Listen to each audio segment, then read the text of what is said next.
What's going on, everybody? We are out in South Carolina and we are at the event here that Yamaha put on, the media ride day for the YZ250X, 450FX and the 125X.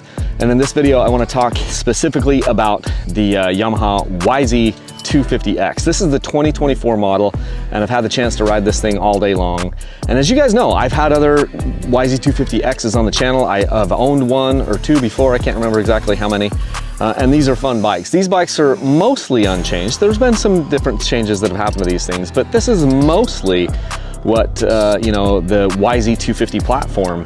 One of the best things about this motorcycle is it's very economical to buy. It does not have electric start, so it's lightweight, it's simple, it still has a carburetor, and just tried and true motorcycle. I think it's so incredible because these things are still so good, and it doesn't have some of the updates that you've seen in a lot of the other two-strokes. Maybe it's an Austrian two-stroke or an Italian two-stroke or something like this. Still very, very simple. Simple frame, simple carburetor, and simple to operate.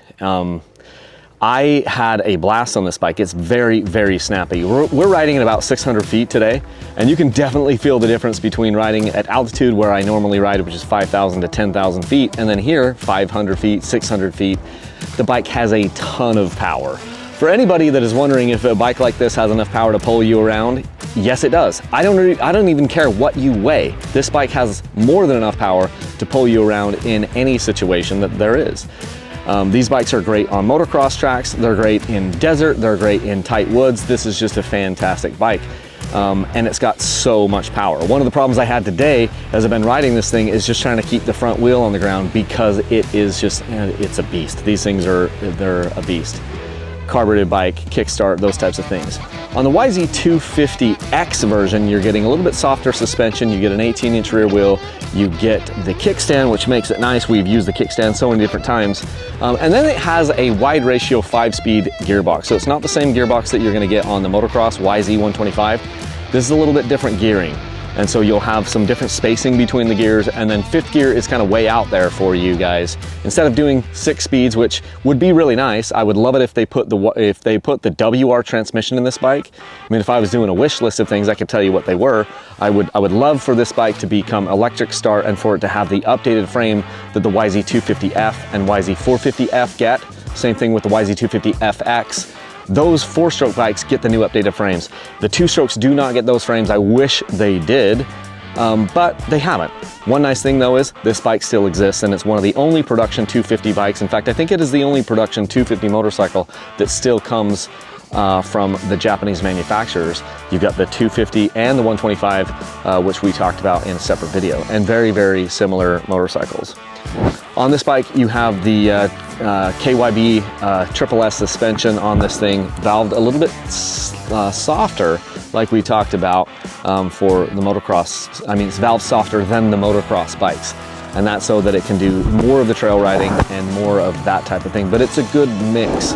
For me, since I'm not a huge, I don't push it super hard on the track, this is just fine for me. I'm not like bottoming suspension out. And so it's great for a vet bike. You know, if you're gonna get into the sport and you want something that has enough power to haul your butt around at no matter what weight you are, and you don't want to spend as much as some of what these other bikes are, say you got a fuel injected bike or something like that, this is a perfect way to get into the sport and you will not be disappointed. They have great brakes. They're the Nissan brakes. It has a, you know, the clutch pull is easy. It's a steel braided clutch line, but I've never on any of these bikes that, yeah, sometimes it'd be great if you had hydraulic clutch, but this is a very simple way. Then you're not bleeding clutch lines or anything like this, you know, so there's some definite advantages to the simplicity of this motorcycle. And if you were going to be riding at a lot of different elevations, you can either get really good at tuning your carburetor, or there's a couple of different really, really nice aftermarket carburetors out there that are more self-metering, which is kind of like the best of both worlds, because now you have a bike that can kind of self-meter, go up and down 2,000, 5,000 feet of elevation without hardly any tuning at all, and you still have this simple motorcycle. One of the things I like about the YZ250s is just the bark. Like this bike has such a bark that you just don't get on anything except for a blue machine. It has this iconic sound. Konnor and I were just talking about it. He rides an orange 125, and he's saying, man, I love the way that this YZ125 sounds. And you also, I think you've said that about the Yamaha 250s. The Yamaha two-strokes just have like a super great sound to them, don't you think, Konnor? Yeah, when I'm behind you and you're like on the pipe, the thing just screams. Yeah, they're fun bikes. They're fun bikes, and when we've been chasing each other around a little bit, and it's just a really fun sound to listen to. So I think these are fun. These are such fun bikes. I'm so glad that we still have this in our market. Yeah, are there some updates I would love to see Yamaha do? Yeah, there are, and I've talked about them. But on the other side, I'm just so happy that we still have it. And for all of you haters out there that are going to talk about how, you know, the bike hasn't been updated and it has like it's the same basic frame from many years ago. Okay, so what's your point? The bike is still unbelievably fun to ride. And as I've been riding around here today, the only time that I even noticed that I wasn't on, say, like a fuel injected bike was when I went to kickstart the thing. The bike runs like a screaming eagle. I do miss electric start, but it's not that big of a deal, especially if you're out here riding a track or you're in some woods where you're not stalling the bike. The times where I really want electric start, or if I get into really tight technical stuff and if I'm stalling the bike all day long or something like that, or in a place where I'm more prone to stall it, yes, I want electric start. But beggars can't be choosers on an economical, lightweight bike like this. These things are super light and they're super reliable. And like I said, with the if you saw the 125 video, I don't know if it'll come out before or after, but one of the advantages to getting one of these YZ250 or YZ250X models is the fact that there are so many aftermarket parts that can come with these things. I don't think anyone has made more. I don't think there's more available aftermarket parts for any two-stroke than there are for the 250, YZ250, and the YZ125. Just a plethora of things that you can get. Everything imaginable is still made for these bikes because it's still manufactured. And they're good looking bikes. They have the same graphics packages as what your four strokes get. And so it's just a really cool thing. Everyone in the industry, every suspension tuner has a setting for these forks and for this shock. And so you cannot go wrong with one of these bikes. If you're thinking about like, you want to change a pace because you're riding some four-stroke, or you have an orange bike or a red bike or whatever, I highly suggest that you try one of these things if you haven't already. Yamaha makes some of the best motorcycles in the industry, and they're known for their motors. Like whether it's the four-stroke motors, the two-stroke motors, these things scream. We've even had like the YZ250X. That's one bike that Konnor rode a lot when he was younger, and that bike, it was just, the top end on that bike was unbelievable, and it sounded so great. So I think it's one of the things that Yamaha does really well is they make a motor that screams, they make a motor that sings, and this one is no exception. And same with the YZ125X over here. So this has been a super fun trip.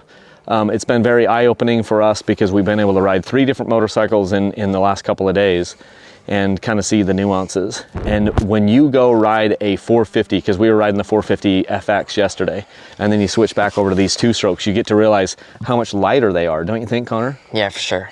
They're just so much lighter, so much more snappy. It's easier to kind of like pop your wheel into, put your wheel into places, and it feels more mountain bike-esque. And that's one thing that we've kind of lost. There are definitely some advantages to these four-stroke motorcycles.